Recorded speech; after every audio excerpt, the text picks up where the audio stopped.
बलराज जी, संचालन कर रहे साथी सीमार जी, हमारे राज्य के सम्मानित प्रधान master Wazir Singh ji, Shri Krishna Sharma deputy general secretary ji, 1 minute, राज्य के सचिव साथी कृपाल जी, सौर कर्मचारी संघ के जिला सचिव सम्मानित साथी शिवराम जी, हमारे पूर्व प्रधान जिला के साथी रोचा जी और करनाल जिला के बहादुर सिपाही साथी। सबसे पहले तो आप सभी को नए साल की शुभकामनाएं, हार्दिक बधाई। और जो आपने एजेंडे तय किए हैं, बड़ी खुशी की बात है कि आपके इन एजेंडे से सहमति रखते हुए इसमें मेरा एक सुझाव भी है कि पहला जो प्रश्न है उसमें बैंकों के अकाउंट खुलवाए जाएं, उसमें तीनों के नाम खुलेगा। उसमें आप जो प्रस्ताव ब्लॉक का दोगे, ब्लॉक कमेटी का, उसमें ये पास करा जाए कि इन तीनों के नाम, प्रधान का नाम, कैशियर का नाम और उसका नाम के नाम से खाता खोल लिया जाए और किन्हीं दो को हस्ताक्षर करके निकलवाने का अधिकार दिया जाए ताकि 3 में से 2।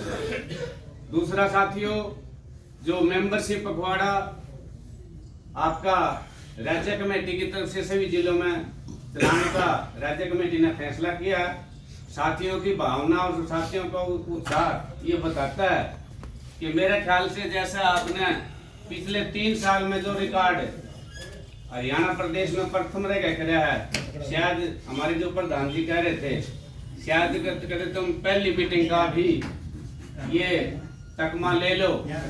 उसके लिए आपकी आशाएं, आपका जो उत्साह है वो दिखाई देता है। मेरा इसमें एक और भी 15 तारीख 1 से 15 का तो राज्य की तरफ से है।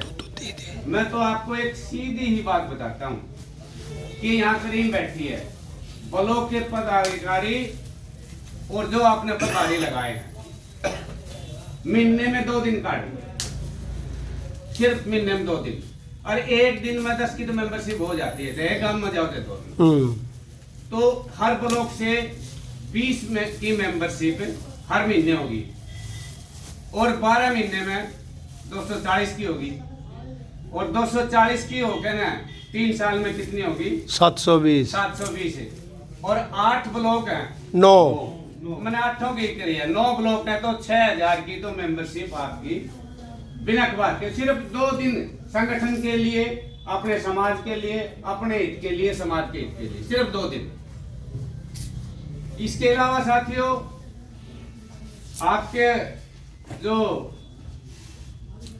ये एक अच्छा कार्यक्रम आपने शुरू किया है, इसमें जो साथी ने एलटीसी की बात रखी है, मैंने प्रधान जी से भी डिस्कस किया। हमारे जो मांग पत्र है ना, पारिवारिक पेंशन को एलटीसी सुविधा दे, इसी में जोड़ दिया जाए कि सभी रिटायरियों के ब्लॉक ईयर के फर्स्ट साल में एलटीसी दी जाए। ठीक, ये मांग पत्र में भी दिया जाए। तो मांग पत्र में देंगे तो कोई डिस्कस भी होगा, उसको चीफ सेक्रेटरी को जैसे भी चिट्ठी का भी जो प्रधान जी डिस्कस करेंगे उसमें हो जाएगा साथियों।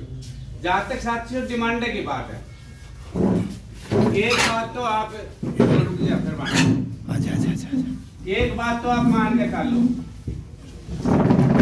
कि अगर आपका संगठन है ऑल इंडिया स्तर का, जो आपका संगठन, अगर ये संगठन नहीं होता तो ये लगती शायद हरी पेंशन पर थोड़ा भी चल जाता। पेंशन बचा रहे हो, सबसे बड़ी मांग है यार।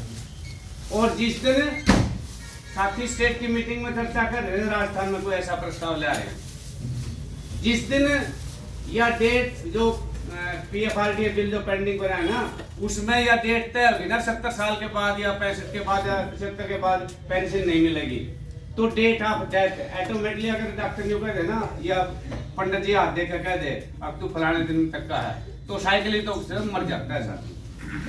ये बहुत बड़ी चीज आपकी कि जो पेंशन को बचा रहे हो।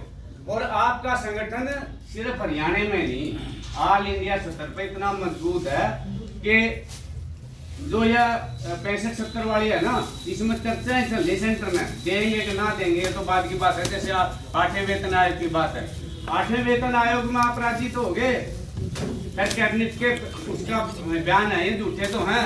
अगर इन्होंने लागू भी कर दिया ना, आगे पाछा का आपके जो इनकम टैक्स कराया उसकी हमने जो मांग पत्र में जो है ना, इनकम टैक्स से फ्री कराया जाए।